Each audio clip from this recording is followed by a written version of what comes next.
Hello everyone, स्वागत है आप सभी का हमारे YouTube channel study with diamond में। तो आइए फ्रेंड, जैसा कि हम लोग एंशिएंट हिस्ट्री कर रहे हैं, अभी एंशिएंट हिस्ट्री के हम कई सारे टॉपिक को देख चुके हैं, जैसे कि सिंधु घाटी सभ्यता, हड़प्पा सभ्यता और वैदिक सभ्यता, जैन धर्म एवं बौद्ध धर्म, गुप्त साम्राज्य, मौर्य साम्राज्य, इस सबको हम देख चुके हैं। तो आज हम लेकर आए हैं आपके लिए दक्षिण भारत के प्रमुख इतिहास को, दक्षिण भारत के प्रमुख राजवंश को, ठीक ना। तो आइए फ्रेंड्स, हम इसके भी टॉप 10 इंपॉर्टेंट क्वेश्चन को देखते हैं जो आपके आगामी किसी भी कॉम्पिटिटिव एग्जाम के लिए काफ़ी इंपॉर्टेंट है। तो शुरुआत करते हैं। मेरा पहला क्वेश्चन है, संगम काल में रोमन का व्यापार का केंद्र बताइए। संगम काल में रोमन का व्यापार केंद्र कहाँ था, आपको बताना है। ऑप्शन ए है मदुरै, ऑप्शन बी है Arikamedu, option C Poompuhar, option D है मुसुरी, ठीक ना। तो आपको इसका करेक्ट आंसर बताना है। करेक्ट आंसर क्या होगा? तो अरिकमेडु एक प्रसिद्ध व्यापारिक केंद्र था, आपको पता है। इसका option correct answer option B हो जाएगा। अरिकमेडु जो एक व्यापारिक केंद्र था, प्रसिद्ध था, जहां देश के विभिन्न भागों से व्यापारिक वस्तुएं एकत्र होकर जाती थी, ठीक ना। तथा फिर यहां से रोम को जाती थी। कहां जाती थी फिर इसके बाद? रोम एक कंट्री था, रोम एक देश का नाम है, रोम जाती थी। अरिकमेडु जो है या पुंडुचेरी के खुदाई से रोमन द्वीप के टुकड़े कांच के कटोरे, रत्न, मानके तथा बर्तन में किए गए हैं, ठीक ना। अतः स्पष्ट इसका यह होता है कि अरिकमेडु रोमन व्यापार का मुख्य केंद्र था, ठीक ना। रोमन जो था, अरिकमेडु रोमन व्यापार का मुख्य केंद्र था। इसका ऑप्शन बी सही हो जाएगा। चलिए नेक्स्ट क्वेश्चन की ओर चलते हैं। क्वेश्चन नंबर 2 है, गंगा को उत्तर से दक्षिण ले जाने वाला चोल राजा कौन सा था? गंगा को उत्तर से दक्षिण ले जाने वाला राजा कौन था? तो वो चोल वंश के बारे में आपको क्वेश्चन है। आपको इसमें से करेक्ट आंसर बताना है। कौन राजा था? राजा राज चोल, महेंद्र चोल, राजेंद्र चोल, परांतक।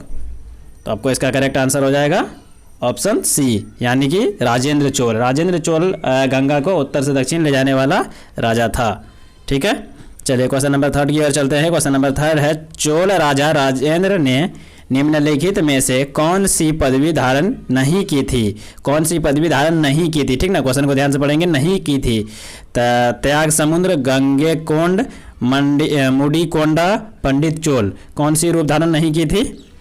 तो इसका करेक्ट आंसर हो जाएगा ऑप्शन ए, यानी कि त्याग समुद्र की धारण नहीं की थी। बाकी त्याग समुद्र की उपाधि विक्रम चोल ने धारण की थी, ठीक ना। तो यहाँ पे राजेंद्र चोल के बारे में पूछा, लेकिन त्याग समुद्र कौन सा धारण किया था? तो आपको अगर कभी पूछ लिया जाए कौन धारण की थी त्याग समुद्र का, तो इसका करेक्ट आंसर हो जाएगा विक्रम चोल, ठीक है। लेकिन अगर बात करें हम गंगा कौंड, मुंडी कौंड, तो यह राजा राजेंद्र इसकी उपाधि धारण की थी। इससे सभी उपाधि, यानी कि यह तीनों उपाधि जो है राजेंद्र प्रथम ने अपनी विभिन्न अवसरों पर धारण की थी। चलिए क्वेश्चन नंबर 4 की ओर चलते हैं। एलोरा में कैलाशनाथ मंदिर का निर्माण किसने करवाया? एलोरा में कैलाशनाथ मंदिर का निर्माण किसने करवाया था? तो आपको इसमें से करेक्ट आंसर बताना है। ऑप्शन ए है Rajendra one, Mahendra Varman one, Krishna one, Govind one. तो इसका करेक्ट आंसर हो जाएगा महाराष्ट्र में। जो एलोरा है यह महाराष्ट्र में। सबसे पहले तो ये याद रखेंगे, एलोरा कहाँ है? महाराष्ट्र में, ठीक है। महाराष्ट्र की राजधानी मुंबई है, आपको पता है। महाराष्ट्र के सीएम उद्धव ठाकरे जी हैं। चलिए, महाराष्ट्र में जो है कैलाशनाथ मंदिर, इसका निर्माण कौन करवाया था? तो इसका ऑप्शन सी हो जाएगा, कृष्ण जी करवाया था, ठीक ना। ऑप्शन सी, कृष्ण वन करवाया था। महाराष्ट्र के एलोरा में कैलाशनाथ मंदिर का निर्माण राष्ट्रकूट नरेश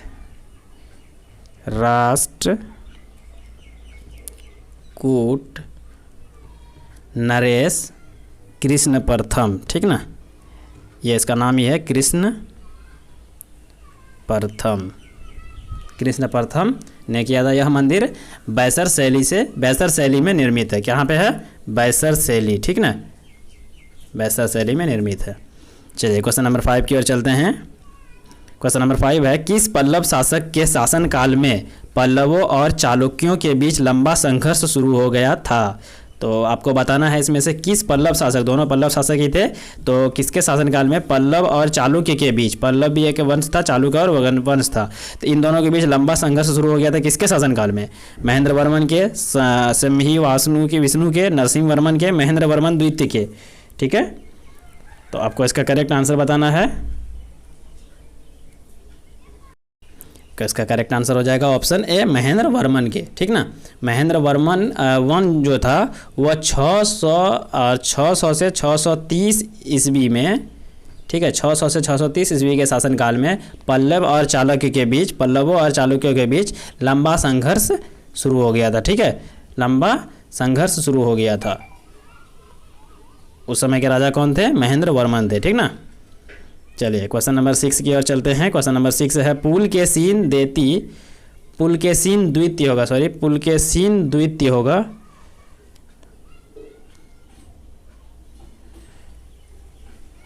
पुलकेशिन द्वितीय, ठीक है, राजा का नाम है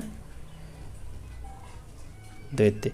पुलकेशिन द्वितीय किसका महानतम शासक था? पुलकेशिन द्वितीय किसका महानतम शासक था?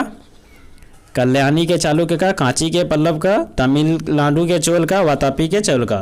तो पुलकेशिन द्वितीय जैसा था यह वातापी के चालुक्य का संबंध था, ठीक ना। पुलकेशिन द्वितीय का संबंध चालुक्य वंश के वातापी संबंध से था और यह वंश का सबसे प्रतापी राजा था। क्या था? प्रतापी राजा था, ठीक ना। इस वंश की स्थापना कौन की थी? जय सिंह ने। कौन किया था? जय सिंह ने। चलिए यहाँ तक आपको क्लियर है।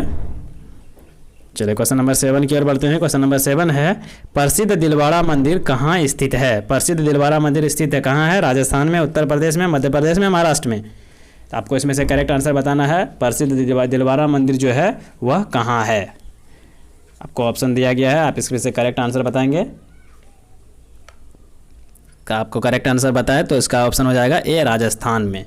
कहाँ है? दिलवाड़ा मंदिर जो है यह जैन धर्म के लिए, ठीक है, आप इसको याद रखेंगे। किस धर्म से संबंधित है?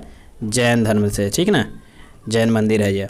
माउंट आबू सिरोही राजस्थान में स्थित है। कहाँ पे? माउंट आबू सिरोही राजस्थान में, ठीक है। चालुक्य शासक भीमदेव प्रथम जो थे वह 1022 से 1064 तक ईस्वी तक वह शासन किया था। सामंत विमल शाह ने इसे बनवाया था। कौन बनवाया था?